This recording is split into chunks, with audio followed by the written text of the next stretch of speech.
पिछले कुछ दिनों से कर्नाटक और बीजेपी दोनों ही खेमों में छोटे दलों को, क्षेत्रीय दलों को अपने साथ लाने की कवायद तेज चल रही है। इस बीच खबर यह है कि 18 तारीख को एनडीए और बेंगलुरु में विपक्षी एकता की बैठक में दोनों ही दल अपनी छतरी के नीचे कौन कौन से दल हैं, शक्ति प्रदर्शन की तरह इसे दिखाएंगे।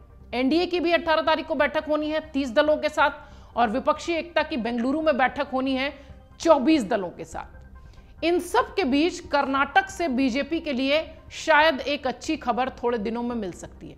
कर्नाटक के पूर्व मुख्यमंत्री और वरिष्ठ बीजेपी के नेता बसवराज बोम्मई ने बीजेपी और जनता दल सेकुलर यानी जेडीएस के साथ आने के संकेत दे दिए। हालांकि ये पिछले कई समय से चल रहा था कि हो सकता हो जेडीएस चुनाव से पहले बीजेपी के खेमे में दिखाई पड़े।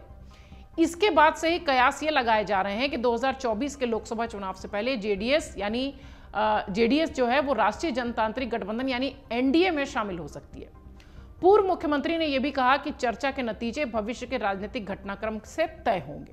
जेडीएस के एनडीए में शामिल होने की संभावना पर बोम्मई कहते हैं कि यह हमारे नेतृत्व और जेडीएस अध्यक्ष एचडी देवेगौड़ा के बीच चर्चा पर निर्भर करेगा। जेडीएस के नेता एचडी कुमारस्वामी ने कुछ भावनाएं भी व्यक्त की हैं और उस दिशा में चर्चा जारी रहेगी, ये बात भी उन्होंने कही है। अगर जेडीएस साथ में हो जाती है एनडीए के, तो एनडीए का कुनबा निश्चित तौर पर कर्नाटक में मजबूत दिखाई पड़ेगा। हालांकि जेडीएस कभी भी बहुत हार्ड बीजेपी पर नहीं दिखाई पड़ती है। हाल ही में बीजेपी और जेडीएस नेताओं की ओर से लोकसभा चुनाव से पहले दोनों पार्टियों के बीच सहमति बनने के पर्याप्त संकेत मिले थे। बीजेपी के दिग्गज नेता बीएस येदियुरप्पा ने भी कहा था कि उनकी पार्टी और जेडीएस मिलकर राज्य में कांग्रेस सरकार से लड़ेंगे। कुमारस्वामी के बयान के बाद परिस्थितियां बनने पर चुनावी समझ बनाने पर फैसला होगा। इसके बाद भी चर्चा बहुत तेज थी कि जेडीएस जो है अब एनडीए के छाते के नीचे दिखाई पड़ेगा। इस बीच बीजेपी नेता ने कहा कि बेंगलुरु में विपक्षी दलों की होने वाली बैठक का कोई राजनीतिक अर्थ नहीं है। आने वाले दिनों में ऐसी कई बैठकें हो सकती हैं, लेकिन उनका कोई प्रभाव नहीं दिखाई पड़ेगा।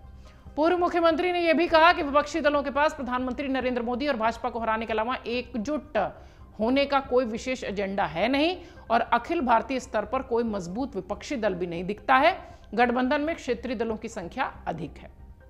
ये सारी बातें वो इसलिए कह रहे हैं क्योंकि बेंगलुरु में विपक्षी दलों का मंथन चल रहा है। आप सब जानते हैं देश की विपक्षी पार्टियों के शीर्ष नेता सोमवार से बेंगलुरु में जुट रहे हैं। 2 दिवसीय विपक्षी एकता की बैठक में वो शामिल हो रहे हैं। 2024 के लोकसभा चुनाव में बीजेपी से मुकाबले की रणनीति पर अब वो माथापच्ची कर रहे हैं। आम आदमी पार्टी की मांग पर कांग्रेस की सहमति के बाद इस बैठक में 26 पार्टियों के शामिल होने की खबर है। हालांकि अभी तक 24 तय हो चुके हैं। पिछले महीने 23 जून को पटना में बिहार के मुख्यमंत्री नीतीश कुमार के बुलावे पर 15 पार्टियां विपक्षी एकता के साथ शामिल हुई थी, इस बैठक में दिखाई पड़ी थी। अब बेंगलुरु में एक बार फिर से बैठक हो रही है। इन सब के बीच कर्नाटक के कद्दावर नेता बीजेपी के बसवराज बोम्मई अगर ये बात कहते हैं तो निश्चित ही जेडीएस और बीजेपी के बीच जरूर कुछ चल रहा है। ये बड़ा संकेत है। बहुत जल्द ये भी हो सकता है कि जेडीएस एनडीए के छाते के नीचे नजर आए, एनडीए का कुनबा मजबूत करता दिखाई पड़े। अमर उजाला अब आपके टीवी पर भी। अपने स्मार्ट टीवी पर यूट्यूब पर सर्च करें अमर उजाला, चैनल सब्सक्राइब करें और देखें ताजा खबरें, वो भी HD क्वालिटी में।